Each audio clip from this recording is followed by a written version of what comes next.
আমাদের বাংলাদেশ খেলাফত মজলিসের মাননীয় আমির শুধু বাংলাদেশের আমির নয়, উনি পুরো দুনিয়া মুসলমানদের রাহবার এবং আমির নির্বাচিত।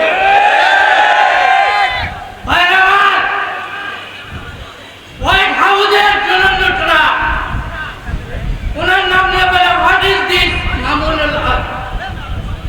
কে মামুনুল হক? উনি জানেন না যে মামুনুল হক কে।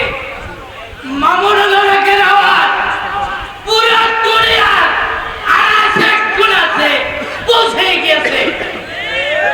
আজকে যদি মামুনুল হক বলে আমাদের ইসলামের পত্রিকা আঘাত আনেছে, যদি ঢাকায় লং মার্চ করতে হয়, শহীদ হইতে হয়, মার খেতে হয়, আপনারা ঢাকায় লং মার্চ করে যাইতে প্রস্তুত আছেন?